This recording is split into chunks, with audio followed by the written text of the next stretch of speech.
computer ko. Naglalag na talaga. Ayoko na, Lods. Fine.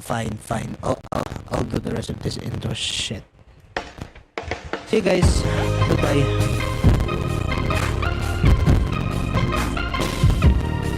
Bye guys. I'm done.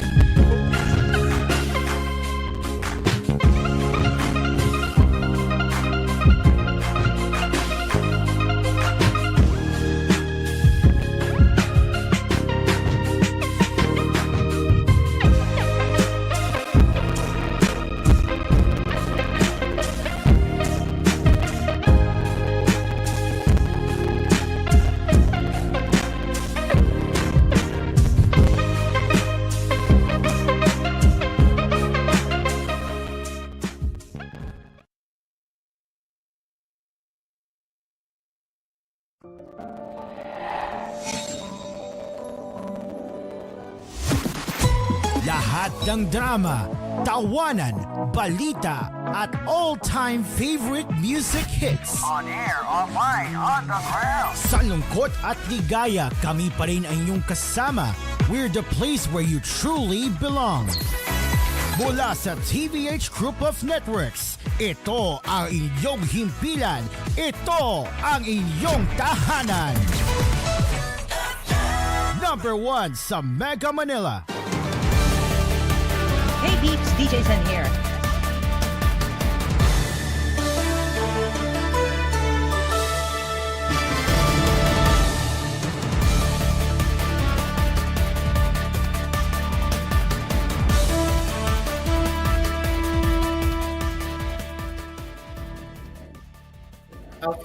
Fellow, good morning, Luzon, Visayas, and Mindanao. This is koolNews Primetime, and where we recap the news headlines before wrapping your day off. From the station that cares for you, I am Cairo, and we are live on TGN News, Cool FM Regional, and of course, 99.5 Cool FM. Let's get into the top stories.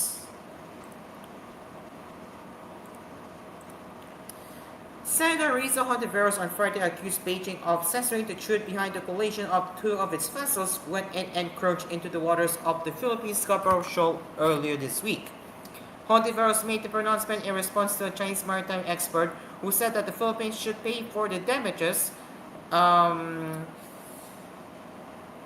sustained by the Chinese Coast Guard ships when they collided with each other while trying to block Philippine vessels on the humanitarian mission on Monday.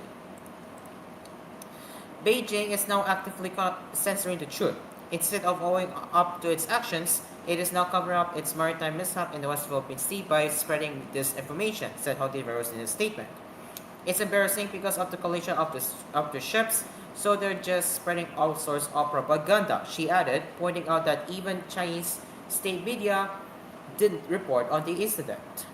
Hontiveros then further expressed her frustration with Chinese mouthpiece who continue to accuse the Philippines of provoking the incident and to pay for it, as they are twisting the facts when it is China who should be paying repatriations. In reality, it is China who should literally pay repatriations for the environmental destruction they have caused in our waters, she pointed out. She said this was already included in the Senate resolution she had previously filed, which she intends to refile in the 20th Congress, urging China to pay 20 billion pesos in damages for harassing Philippine ships. China must be made to pay for everything it has done against us, from disrespecting our sovereignty to spreading lies, said Hontiveros. All like-minded countries should ensure that the Chinese government is held accountable for its coercive actions in the West Philippine Sea, she added.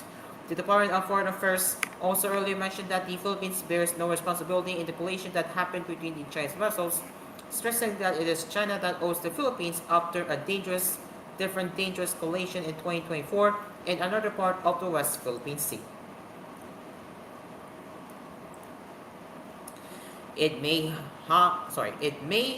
be high time for the Senate to revive the random drug test among its employees in light of the alleged marijuana use incident inside its premises, Senate Minority Leader visited Tito Soto III said on Friday. The call is for the Senate leadership bring back my previous order for random drug testing, Soto said in an interview. When he was Senate President, Soto said the Senate Office of the Sergeant at Arms would undertake an optional drug test for senators and random tests for employees. When I was no longer there, they removed it, he said in a separate text message.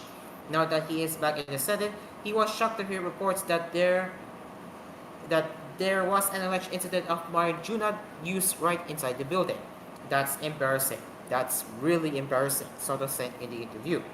That's supposed to be one of my core advocacies, and yet there are reports like that. It's truly embarrassing, especially to our fellow Filipinos, he went on. Victor Paltello, a security personnel manning his post on the fifth floor of the Senate building, reported to OSAA two separate incidents involving an unusual assent order allegedly emanating from the ladies' comfort room near the senator's extension offices.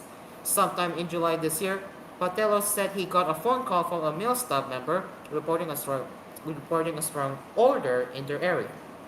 I proceeded to their office where most of the staff confirmed the unusual scent.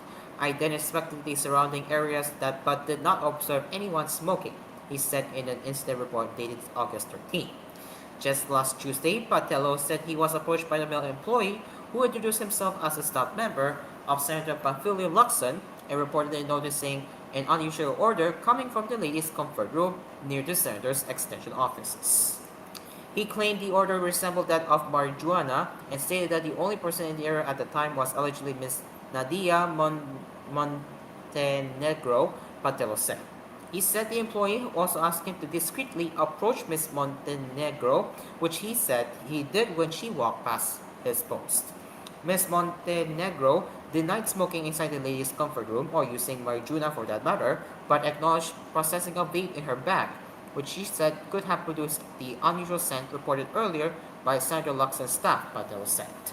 Senator Robert Padilla's chief of staff, Attorney Rodolfo Philip Jurado, confirmed that former actress Nadia Montenegro is working in their office and that she was already asked to explain in writing after her name was mentioned in the incident report. Montenegro has been on leave since Wednesday, according to Jurado.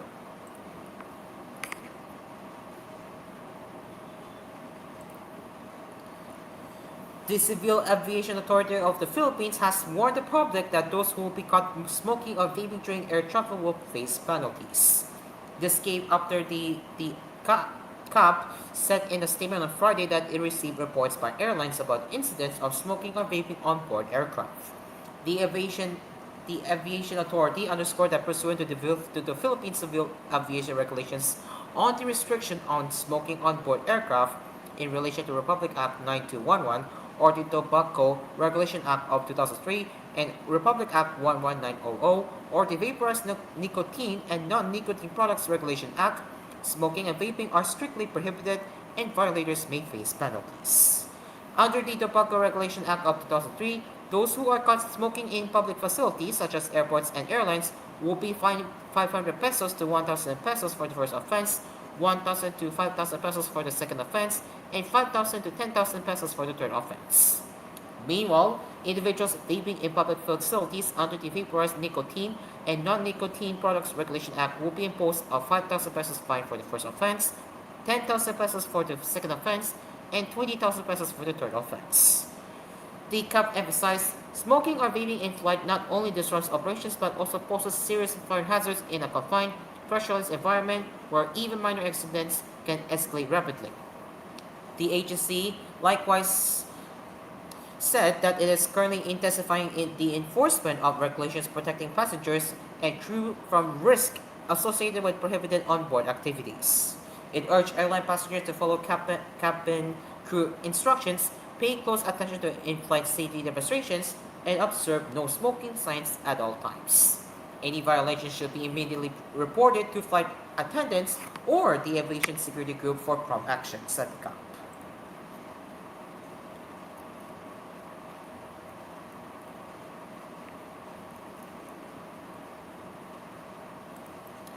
This is koolNews Primetime. A prison official whose name was tagged in the attempt to smuggle a significant amount of alcohol and tobacco into the Sablayang prison and penal farm was never mentioned in any official document, including the approved permit regarding the incident, and thus should not be relieved from his post, his lawyer said. The prison officials, including City Inspector Edgar Ludencia, were mentioned in the press statement dated July 10, issued by the Bureau of Corrections Bucor, as among those relieved from their posts. However, based on documents sent by attorney Jennifer Garcia Ludencia, wife of the prison official, her husband's name was not in any documents, including spot reports, permits, or the order of relief. My husband's name was not mentioned in the order of relief personnel from SPPF regarding the incident. The incident happened last July 2 when a dump truck containing gravel and sand tried to enter SPPF. Upon inspection, the gravel and sand contained a substantial amount of contraband. The gravel and sand were purportedly requested by a person deprived of liberty for the purpose of covering an old septic tank. First, Garcia Ludencia said the approved permit or pass for the dump truck to enter the present premises was not signed by city or inspector Edgar Ludencia. In this permit, my husband's name was never written, Garcia Ludencia said in a letter addressed to the Bureau of Corrections or Bucor Chief General Gregorio Catapang. She lamented that the people whose names appear in the permit were never relieved from the post and transferred to the new Bilibid prison for investigation.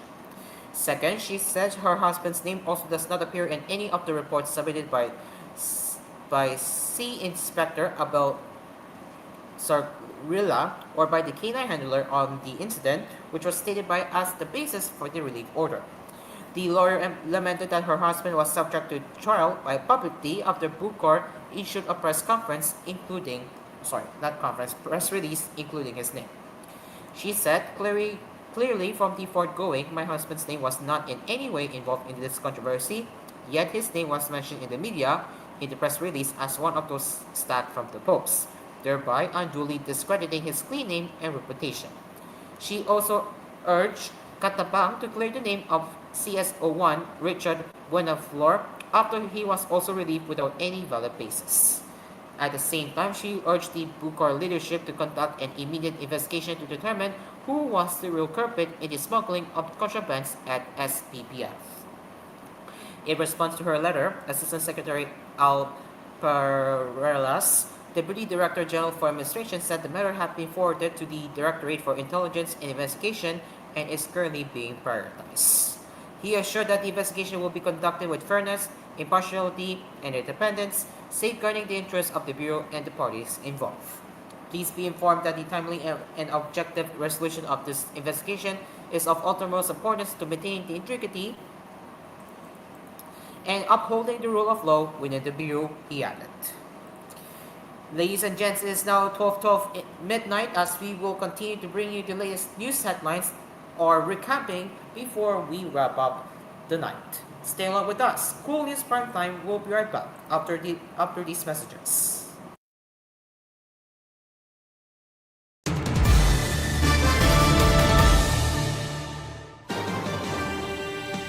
Hey peeps, DJ Sen here. As most of you know by now, the most historic collaboration of all time has been inviting you to watch our live events direct from yours truly's headquarters of education. And now, you can get to experience it for yourselves as it happens too. This September, our trade fair will be open for you to buy our own products. If you wish to know when will it be open to you, our listeners and viewers, stay tuned to your favorite Kool FM Primetime programs and of course, Kool and the School for full details. Heck, you might get a chance to see me as it happens. So what are you waiting for? Plan ahead, as this is for a very limited time only, and it only happens once in your lifetime. Oh, I can't wait to see you all, Kalamao. Vote your vibe. Be the vibe. Vote your vibe experiences. 3 ways to vote.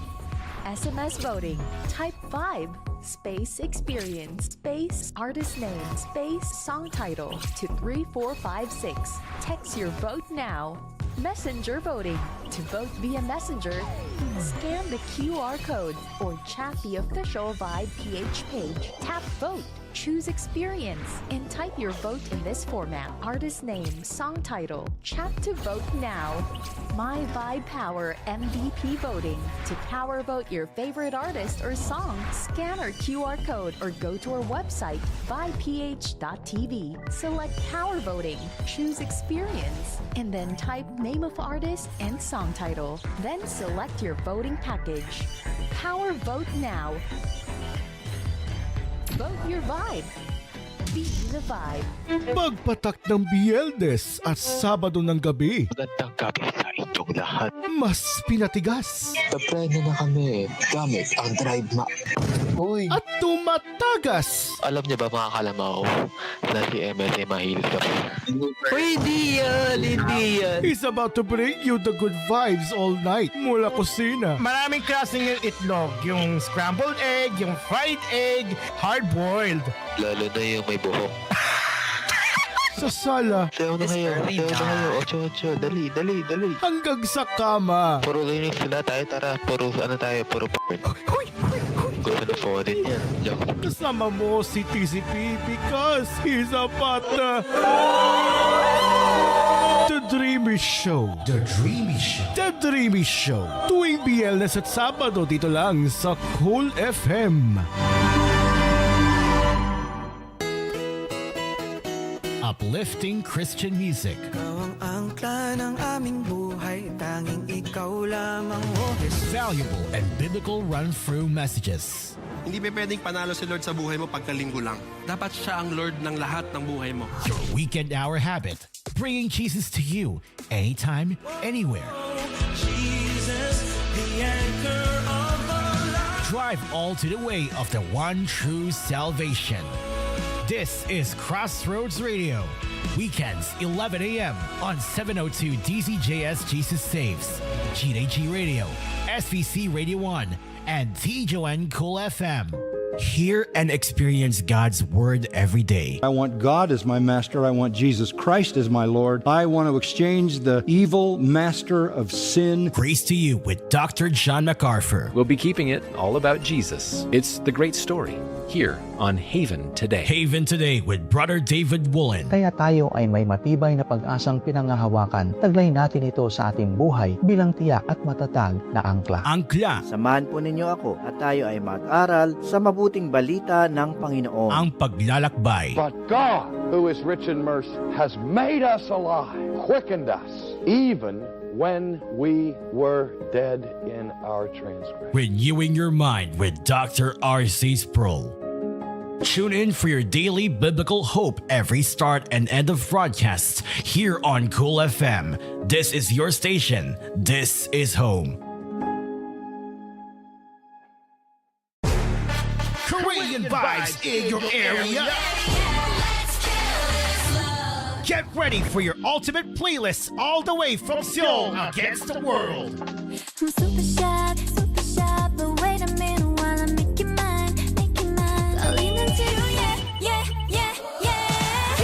have stolen my heart, oh yeah. Never let it go, no, never let it go,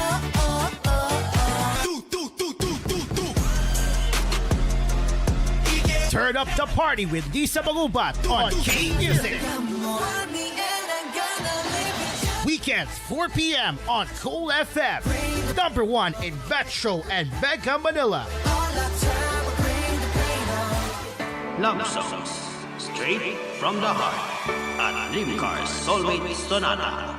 There's one lonely girl I can't say goodbye to you. Oh, kay sarap namang damhin. Your greatest love songs every Saturday afternoon from 2 to 4 with Dreamcars Soulmate Sonata. Join Dreamcar Karaoke and your favorite love songs on Soulmate Sonata every Saturday afternoon from 2 to 4 p.m. on Cool FM. This is your station. This is home. Number 1 in Metro and Mega Manila.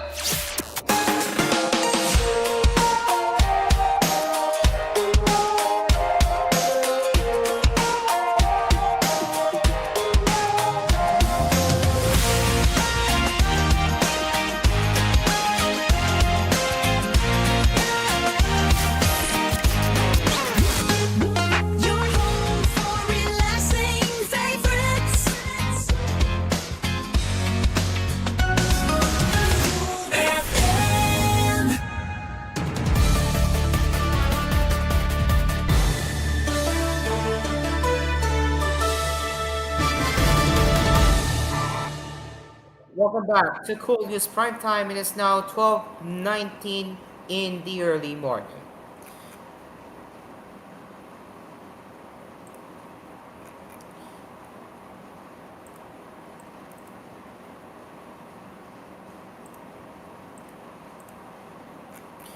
The National Bureau of Investigation is investigating the possible involvement of immigration officers at the Davao Airport in the trafficking of persons abroad.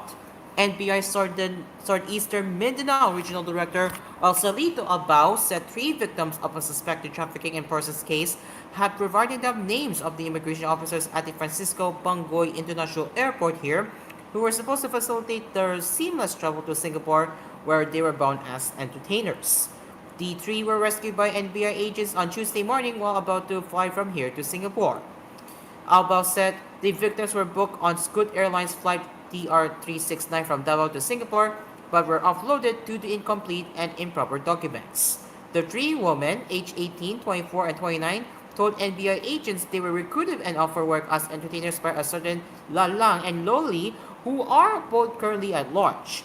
Albao said the victims disclosed that they were instructed to approach specific immigration officers to seek clearance and have their documents checked, which is a standard procedure before being allowed entry into the pre-departure area of the airport. The victims, however, did not approach those individuals. This prompted another immigration officer to flag their papers, Albao added.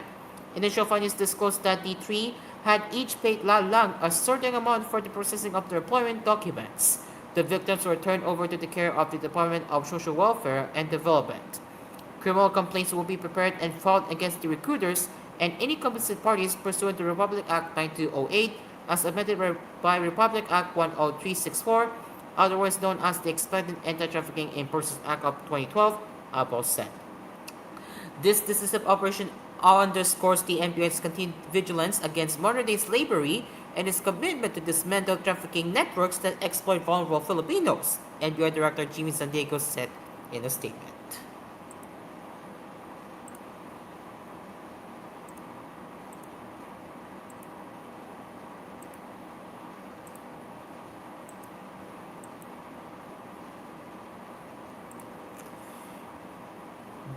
The National Bureau of Investigation on Friday said it arrested 20 individuals, including 4 Chinese nationals, in a raid against an alleged cryptocurrency scam hub operating inside a condominium in Pasay City. According to the NBI statement, the operation was conducted by its Technical Intelligence Division in coordination with the Digital Forensic Laboratory Division, acting on a tip from a confidential informant who had previously worked as a customer service representative for the group. The informant reported these suspects had been engaging in persistent online scams, preying on foreign victims across Asia, Europe, and other regions. The suspects reportedly lured them into investing in a fraudulent cryptocurrency trading platform through a network of messaging applications. After securing 2 search warrants from the Pasay City Regional Trial Court, the NBI launched an operation which resulted in the arrest of the suspects in the condominium in Pasay City on August 12th. All suspects now face multiple charges, particularly violations of the Anti-Financial Account Scamming Act or Republic Act 12010 related to social engineering schemes and economic sabotage, breaches of the Anti-Illegal Gambling Act or Republic Act 9287, and offenses under the Cybercrime Prevention Act or RA 10175 for misuse of devices. The NBI said the suspects were also presented for inquest proceedings before the Pasay City's prosecutor's office.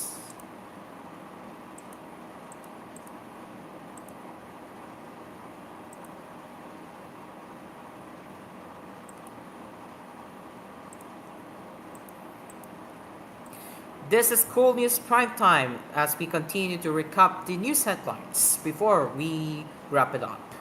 Firefighters in Spain, as we are heading over to international headlines now, firefighters in Spain, Portugal, and Greece battled ongoing wildfires Friday and reported religious holiday in all 3 countries as persistent hot, dry conditions challenged efforts to contain the blazes. Spain was fighting 14 major fires according to Virginia Barcodes, General Director of Emergency Services. Temperatures were expected to climb over the weekend. Spanish Prime Minister Pedro Sanchez wrote on X, Today will once again be a very tough day with an extreme risk of new fires. The National Weather Agency (NMET) warned of extreme fire risk in most of the country, including where the large places were burning in the north and west. A heat wave which brought temperatures exceeding 40 degrees Celsius or 104 Fahrenheit on several days this month was expected to last through Monday. Fires in the Galicia region forced the closure of several highways. The high-speed rail line connecting it to Spain's capital, Madrid, remains suspended. The fires in Spain this year have burned 158,000 hectares or 610 square miles, according to the European Union's European Forest Fire Information System. That is an area roughly as big as metropolitan London. In both Spain and Portugal, it was the Feast of the Assumption, a major Catholic holiday usually marked by family gatherings and religious processions. In Portugal, nearly 4,000 firefighters were battling fires on Friday. 7 major fires were active. Authorities extended the state of alert until Sunday, as high temperatures were expected to last through the weekend.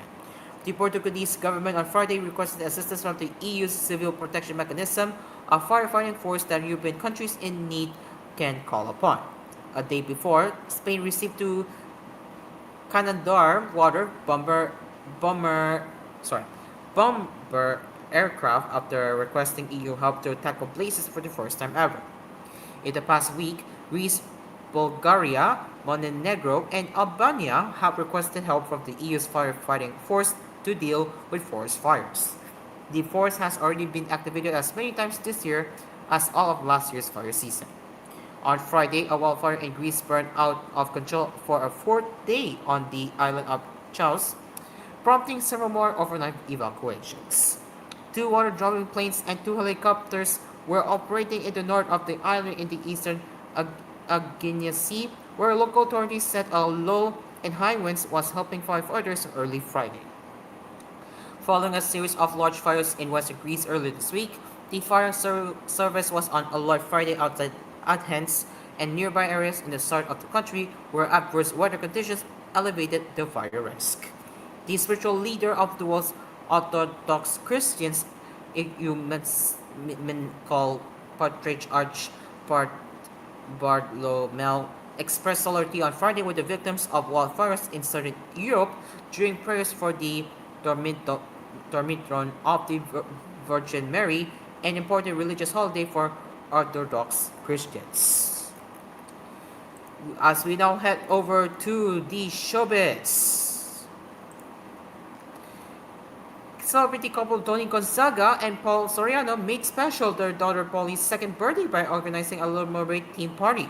The celebration featured balloons and underwater-inspired ornaments, as seen in the photos shared by the TV host on her Instagram page on Thursday, August 14. Among the guests at the party were Gonzaga's sister Alex Gonzaga, as well as TV host Mariel Badelia and her daughters Isabella and Gabriela. In the caption, Tony dedicated a birthday message to Polly while also thanking the event suppliers. Polly, you made our family so complete. We're so happy you're now too, she said. Addressing the guests as well, Tony added, so grateful to everyone who made it on Polly's special day. You all have a special place in my heart. More moments from the event were shared by Photography Studio Next by Metro Photo via its Instagram page. Less than 2 minutes now before 12:30, and later on Hello Pilipinas, we will be covering a lot of lifestyle happenings along with the news headlines that you need to know to kickstart your weekend morning, along with the Cool FM updates later at 9:30 in the morning. Ladies and gents, that is all for Cool News Primetime tonight. Thank you so much for joining us this morning. We will be back again later with Hello Pilipinas at 9:30 in the morning after Vibe Up. This has been Cool News Primetime. I am Caro. Coming up next is Vibe Nights. Have a great day, and we will see you later.